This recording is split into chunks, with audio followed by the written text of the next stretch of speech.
Hello po. Nag-live na ako ulit. Nakakonect na ako ngayon sa isang internet dito sa isang establishment dito sa pinagpagupitan ko kanina. Sobrang lamig. Yun. Going back po doon sa sinasabi ko kanina. Kasi po, ang pangit po nang nangyayari ngayon eh. Dahil kung tayo po talaga, kung tinatanggap ng MCGI na sila'y sa Diyos, bakit nyo ako inaatake? Diba? You are doing character assassination to me. Tama po ba? Meron ba akong ebidensya? Ayun, yung mga kapatid na concerned sa akin, pinapakalat ng MCGI pamunuan. Yun, umamin yung isang kapatid sa akin. Galing daw kay Kuya Daniel. Bakit? Ano bang ginawa ko sa'yo, Brad Daniel?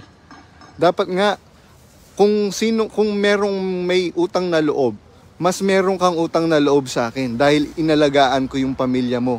Inalagaan ko yung mga magulang mo. Pero lumilitaw, ikaw ang walang utang na loob, Brad Daniel. Bakit?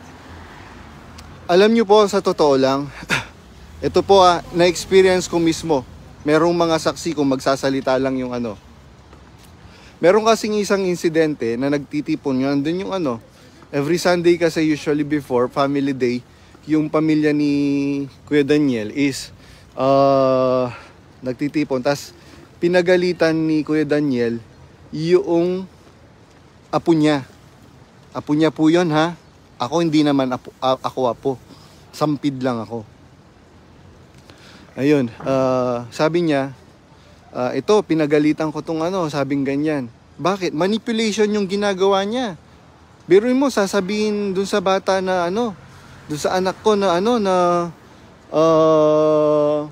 hindi na niya siya kakausapin pagka hindi siya isinama. Dahil merong usapan yung dalawang bata. Yung bunsong anak ni Kuya Daniel, tsaka yung bunsong anak nila Sis Lisel. Kaya lang, itong bata na apo niya, gustong sumama. Kaya lang parang ayaw siyang isama dahil gusto nga nung dalawang bata meron silang sariling oras. Pinagalitan niya. Manipulation daw 'yon. Traumatizing doon sa bata 'yon. Biruin mo. Kung tayo mapagpayapa kasi sabi ng Biblia, blessed are the peacemaker for they shall obtain peace. Biruin mo, apo mo 'yon. Tapos leader ka ng isang relihiyon na nagsasabing sa Diyos. Pwede mo namang kausapin ng maayos. Pwede mo namang sabihin na, anak, hindi tama yung ginawa mo, hindi maganda yung ginawa mo. Pabayaan mo na isama ka nila. Kung ayaw ka nilang isama, edi sa susunod na lang. Pero hindi, biro mo. Sinesenya na siya ni Sis Lisel dahil nandoon yung bata. Sinesenya na siya ni Brad doon dahil nandoon nga yung bata.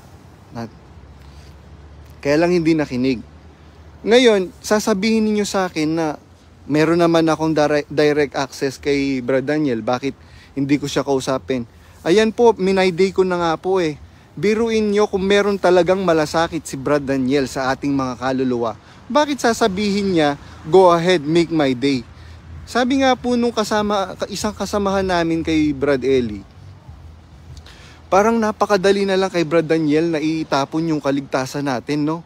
Pero mo sasabihin niya, go ahead, make my day. Ganun ba ang tingin mo sa kaligtasan namin?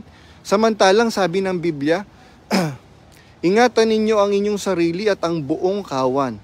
Nasa kanila'y ginawa kayo ng Espiritu Santo na mga obispo upang pakanin ninyo ang iglesia ng Diyos na binili niya ng kanyang sariling dugo. Yung halaga ng kaluluwa po natin, mga kababayan, mga member ng MCGI, kasing halaga ng dugo ng bugtong na anak ng Panginoong Hesukristo. Tapos, biruin mo, sasabihin mo, go ahead, make my day. Ano yon? Kami gumugol kami ng dekada. Maraming gumugol ng dekadang taon sa paglilingkod sa MCGI.